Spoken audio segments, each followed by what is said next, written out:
Tanse, I'm Krisanachkate. Welcome to APTN National News. Thank you for joining us. We begin with an update to the quadruple homicide in the Kettle, Nakoda Nation in southern Saskatchewan, which happened earlier this month. As Saskatchewan RCMP have now made 2 arrests.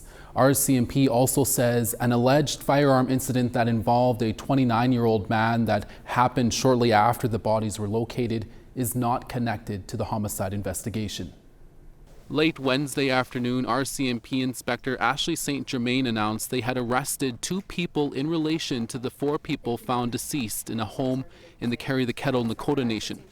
Continued investigation into the quadruple homicides that occurred on the Kettle, Nakoda Nation on February 4th has resulted in the arrest of 2 individuals. Both were taken into custody yesterday, February 18th, 2025. According to the Canadian press, a 15-year-old boy has now been charged with first-degree murder in the shooting deaths of Tracy Hatomany, Shauna Faye, Terry Jack, and Sheldon Cusance. The youth cannot be named due to the Youth Criminal Justice Act. He is scheduled to make his first court appearance in Regina today. 18-year-old Darius Reset was also located and arrested on Tuesday. Reset is charged with 4 counts of first-degree murder and made his first court appearance in Yorkton, Saskatchewan. RCMP say they believe the home in CTK was targeted, but did not say if the 2 accused knew the victims or if there was a possible motive. RCMP also said that the incident in CTK and the firearm incident in Zakome-Anishinaabeg are not connected and are in fact 2 separate incidents. There's been a lot of speculation about whether the individual identified as a suspect in a separate firearms-related incident on Zakome-Anishinaabeg was responsible for the homicides. These 2 incidents occurred on the same day within close time and proximity to one another. The RCMP communicated the 2 incidents together as we wanted to warn the people living in those areas to be aware of any potential threats and to remain vigilant while the investigations unfolded.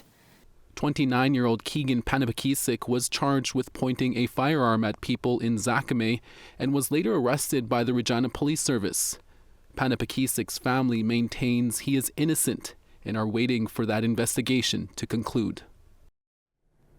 Saskatchewan RCMP have located and arrested 2 people who were involved in multiple stabbings on the Big River First Nation, located about an hour northwest of Prince Albert.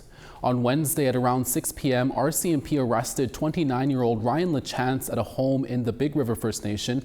Lachance had been wanted for aggravated assault and possession of a weapon for a dangerous purpose. Last Saturday, Big River RCMP received a report of a stabbing at a home in the First Nation. A female was found injured, then a second male reported he had been stabbed in a separate home, and then another male in another home was also stabbed. RCMP say Lachance then attempted to steal a vehicle from a driver in the nearby town of Victoria. RCMP have also determined that the 3rd male stabbed is a suspect in the first 2 stabbings. 25-year-old Jackie Lachance was also arrested and charged with multiple offenses and appeared in court on Tuesday. Ryan Lachance made his first court appearance today. Portions of a late afternoon shooting in Winnipeg's North End was caught on camera on Wednesday. Winnipeg police say an individual was located injured and transported to hospital in unstable condition and was later upgraded to stable condition.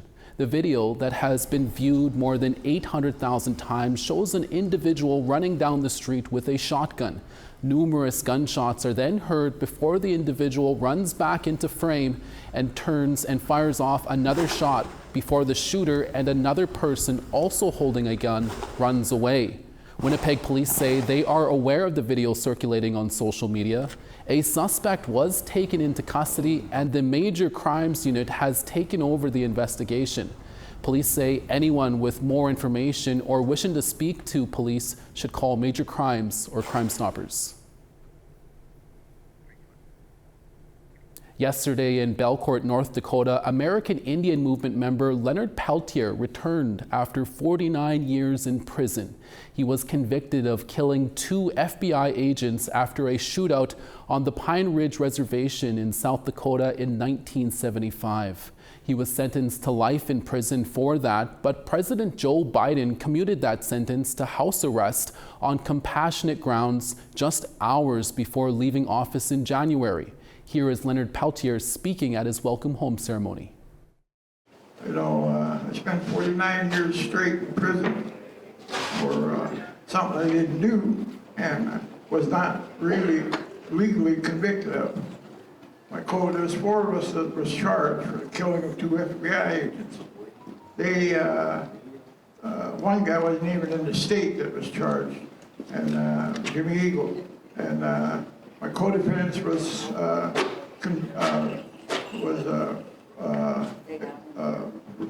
found not guilty by reasons of self-defense.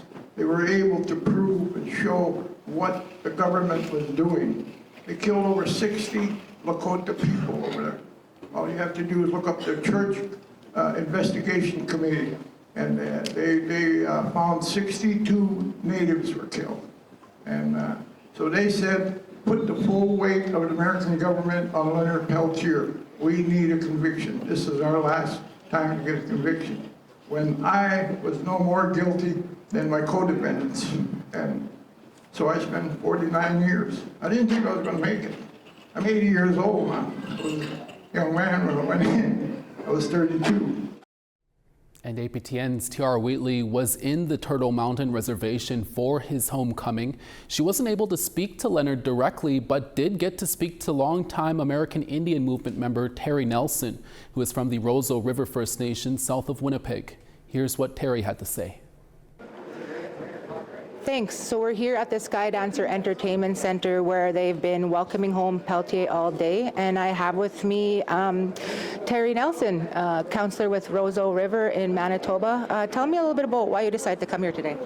Well, we know a lot about what Peltier went through.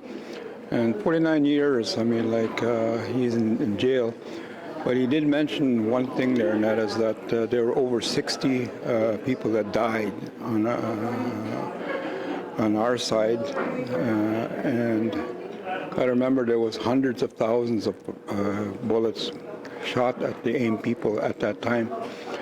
And the racism that is in the United States is nobody went to jail for any of those over 60 people that died at that time. So it's still lots of racism over here, still lots of to deal with. And we're just here happy to know that Leonard is out, but to remind people that over 60 people died there that didn't have, nobody went to jail for.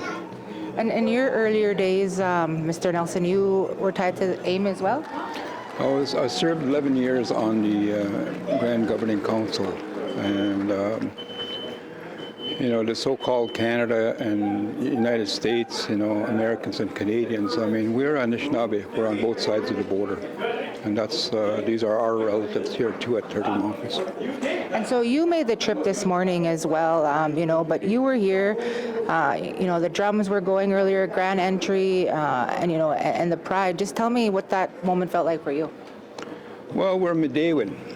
Okay, so that's our spiritual teachings, and one of the things I wanted to do for Leonard was to sing him a song from Medewin, because Leonard's been in jail a long, long time, and he didn't get to go to Sundance, he didn't get to be with his Medewin people and those kind of things. So, you know, my biggest honor was that Dennis Banks had asked me to do his funeral. And I did that in Medewin, and you know, we buried Dennis with all the rights of the Medewin. So this is what we're carrying right now with for Leonard also. All right, I just want to thank you for your time today, Mr. Nelson, and you know, back to you in the studio. And Tiara Wheatley will have more on Peltier's homecoming ceremony in our evening newscasts. Make sure to join us then. We have to take a short break. We'll be right back.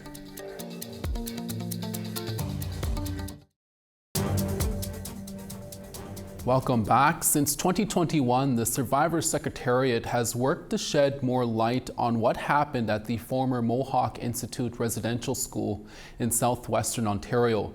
Part of these duties include searches for unmarked graves, but earlier this year, the federal government informed the Secretariat that its funding for searches would be cut. Our Dennis Ward recently spoke to Secretariat lead Laura Arndt and Keaton Williams. Laura, Keaton, thanks so much for being with us. First off, Laura, I guess, how were you notified you wouldn't be receiving any more funding, and what was the reason that was given? So I found out at 12:16 a.m. on January 23rd when I received an email from Patrick Belay.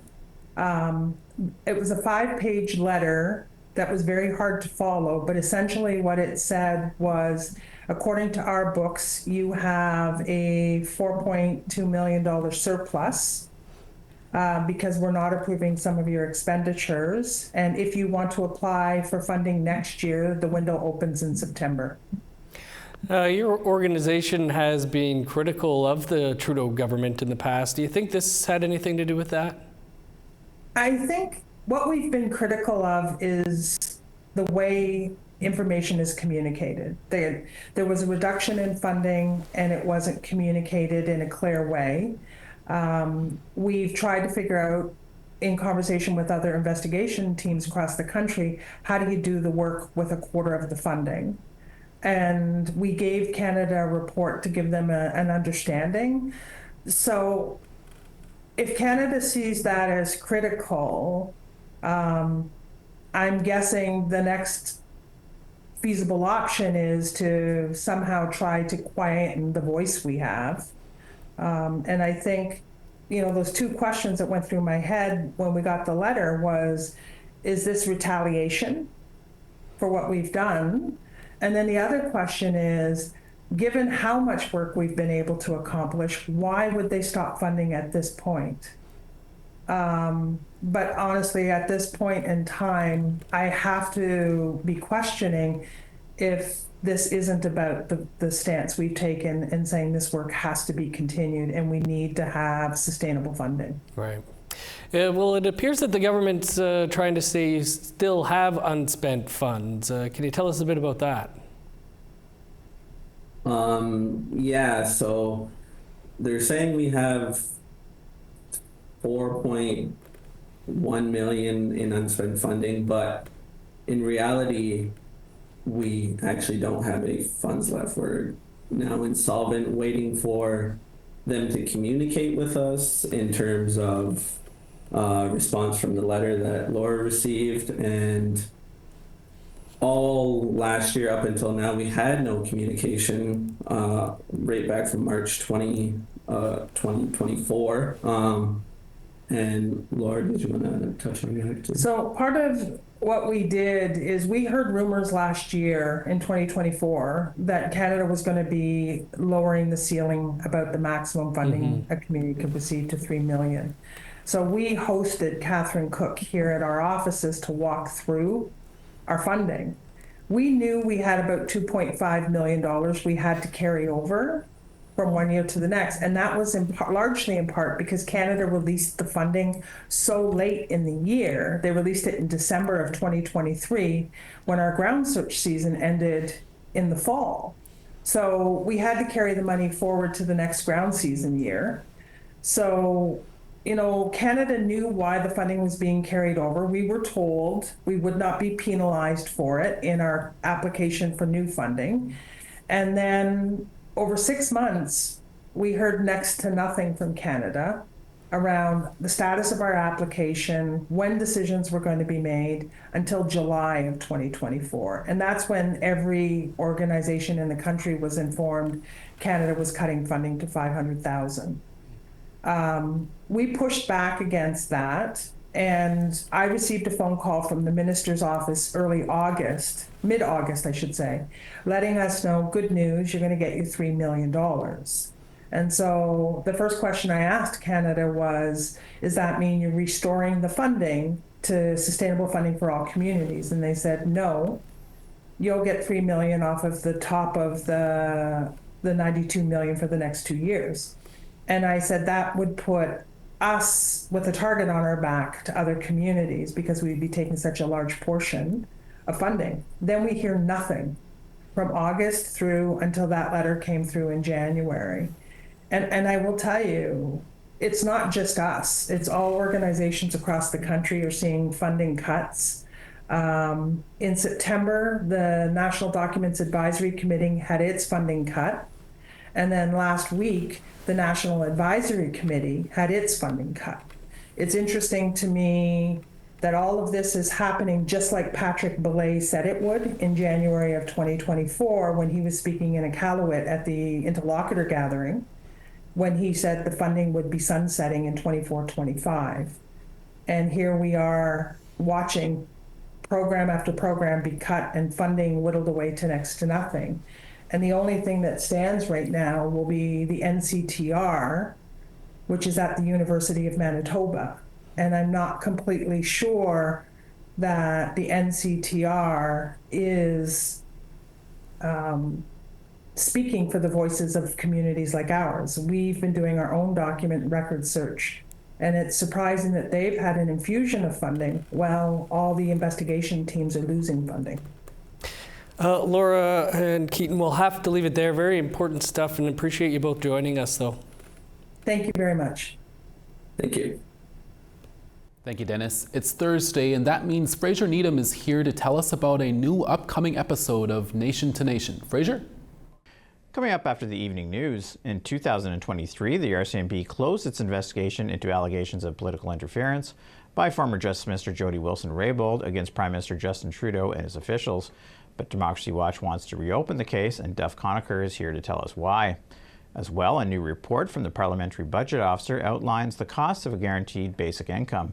Senator Kim Pate joins us to talk about why Canada is long overdue to move to such a system. And finally, Pauline Frost, the chair of the new National Chiefs Children's Commission, is also here to talk about some of the work this organization has been doing. All this tonight on Nation to Nation. Thank you, Fraser. For more than 50 years, the people of Grassy Narrows have lived with the serious health effects of mercury contamination. Now, after decades of broken government promises, a new environmental threat is facing the community. This Saturday, on an all-new episode of APTN Investigates, journalist Brittany Guillot takes a look back at the community's fight for justice. Here's a preview.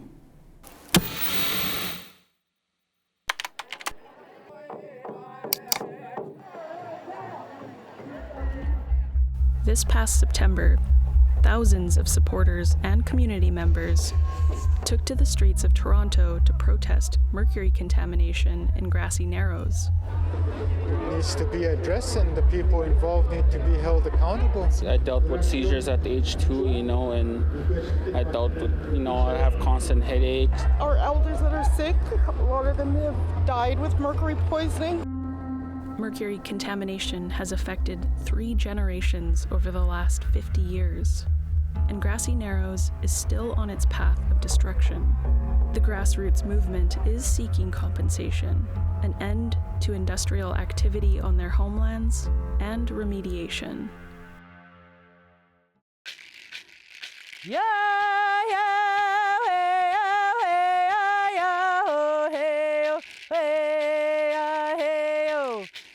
Chrissy Isaacs was born here. The mercury in her blood is a silent reminder of the legacy of contamination. It angers me because, like in the studies, they say our life expectancy in Grassy is 50 to 60 years. I'm 44, and I feel like at this age, I have to fight to live. And you can catch APTN Investigates Something in the Water this Saturday night on APTN. We now want to tell you about this week's web poll question. Over on our website, we asked, do you think the Canadian government's funding cuts will hinder efforts to search for unmarked graves at former residential school sites? Your answers are yes, no, or unsure. You can go to our website at aptnnews.ca to cast your ballot. T.R. Wheatley is back with another segment of Mother Tongue Teachings. We'll be right back. On the east, Charlottetown -3, St. John's -1. Nain -7, Cartwright -6. Quebec City -10, Gaspé -1. Ottawa -8 and Sun, Peterborough -11. Big Trout Lake -17, Sioux Lookout -18. Pocatawagan -24, Thompson -23. Sunny and Gimli at -23, Princess Harbour partly cloudy at -18. -24 in Yorkton, North Battleford -26. Uranium City -19, Buffalo Narrows -23. Peace River -3, Fort McMurray -7. 5 in Lethbridge, Medicine Hat 4. 7 in Penticton, Quesnel 5. Prince Rupert 8, Smithers 0. Watson Lake -8, Mayo -2. For I Love to Read Month, APTN is taking you to the roots of Indigenous languages. Each weekday, a knowledge carrier brings you a phrase of the day for our mother tongue teachings. Today, Diane Powderhorn shares a Saisi Dene teaching about how the months of the year are connected to the land and the moon.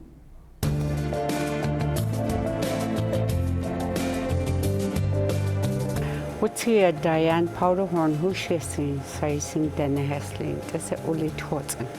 That's in Saisi Dene dialect. Sentences in our languages, and each day has a different sentence that kids can learn. And you wanted to talk about the month of February, what it means to you and your people. Yes. In Dene, this says Nisa Tseleza. That's an ancient word, pre-contact, and this is how the Saisi Dene describe each moon has a name in Dene. And this one for February, shrunken moon.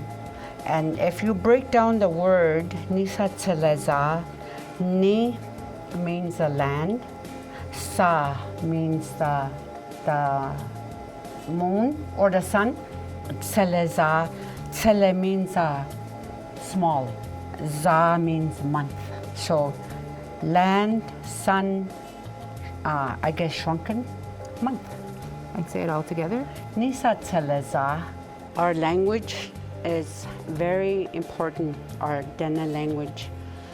It is important that we keep our language, we maintain our language. And for some of you that don't speak in the language, I encourage you to learn. Ask your parents or your granny or grandpa, aunts and uncles, how you say this, how you say that in Dene. And they'll be more than happy to help you.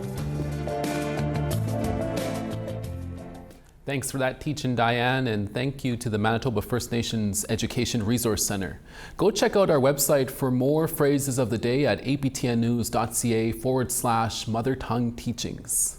And that's your daytime newscast for this Thursday, February 20th. Dennis Ward is back for your evening newscast in a few hours. Make sure to join us then. From all of us at APTN National News, thank you for watching, and we'll see you again next day.